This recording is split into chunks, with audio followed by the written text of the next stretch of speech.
At this point in your career, you've done everything. But, I mean, this has been quite the roller coaster over the last couple of days, right? What's it been like for you? Oh, my goodness. Yeah, you say we've been here a minute or two.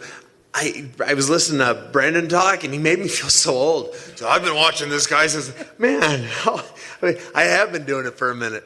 But, yeah, shoot, about 12, 13 hours ago, I got word that Phil is out. Oh, 2 days ago, I got word Phil was out. About 12, 13 hours ago, I got word that Brandon's in. And before Phil, it was Ian.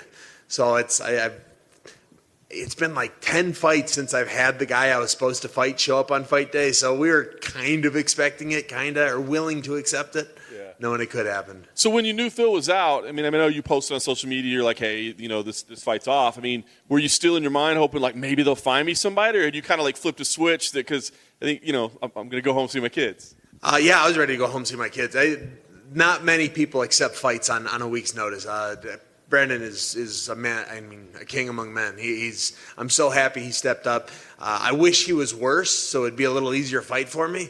But it is what it is. I kind of figured what was going to happen was I was going to get a fight a month from now or 3 weeks from now, maybe next week. I thought that might happen, but I was already booking my ticket home to see my family. So what do you have to do mentally to get yourself right back in the right spot, right? Because I feel like this is such a mental game to be like kind of switched off that like I'm out to now switch back on that I'm in a cage fight. Is that tough to do? Yeah, a buddy of mine had an analogy for it, and he said, so you're planning a fishing trip, and it's like a month and a half out. You're planning it. You've got everything booked. You pack the boat. You drive up north just to get up there and find out you forgot your motor. Or your motor's broken. It's like, oh man, you're just kind of pissed and angry, even though it's not really anyone's fault. So I went through all of that, and then I was back on board. It's fighting. It's what I like to do. If I can go into any gym in this country, in this world, and compete with whoever they've got. So this is going to be a paid sparring session. I'm going to go out there and get paid to do what I love doing. Like it. So you were listening to Brendan. I'm curious, what did you make of his whole? Cause we were kind of laughing after he left, but like he made the best case against himself ever. He's like, I don't know what day it is. I don't even know what's going on. Did it make you kind of laugh a little bit? Did it make you think like, hey, maybe it's funny. I've been there. I believe he just had a kid like 5 months ago or 6 months ago too. So I've been there. Yes, I've been there for a minute now. And I just bought a house too. Also, it closed. And I know how exhausting it is closing on houses. Good God, I feel sorry for him for that. But I'm remodeling a house. I bought a house in Tennessee. We've been remodeling it. Don't ever do that. Just buy finished. Yeah, don't go my route. Learn from my. So hopefully whatever he ends up getting is his perfect house and doesn't have to do much to it. 205, was that more because of him, or did it work for you too? No, it works. I'd fight Nagano if they needed me to. I really hope they don't need me to, but you know me, it doesn't matter what weight class. So they called and said, hey, Brandon will take it, but at 205. And so, all right, I'll cut less weight this time. Obviously you said this is what you love to do, right? But, you've expressed some frustration over some of your fights with judging, and the last one was kind of a weird one.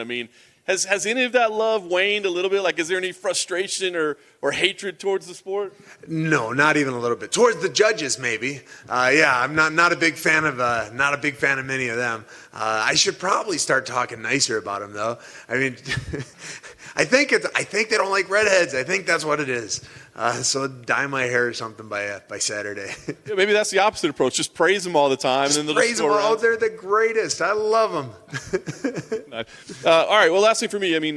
What do you expect with this fight? It is such a weird circumstances. Is it like, gosh, this is the one I got to pick up a win right now because I feel like, my future is on the line? Is this just like, hey, let's just go have fun and do what we do, get a fight of the night? What does this fight represent to you?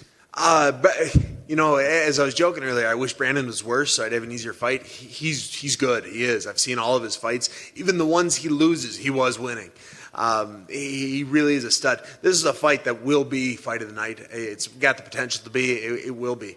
I do understand where I am in my career right now. I love the sport. I'm not crazy about the judges, but I have to go out there, bite down on my mouth guard, and try real hard to hit him. Or maybe take him down if he's watching.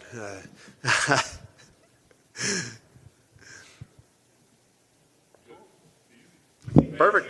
Absolutely, guys.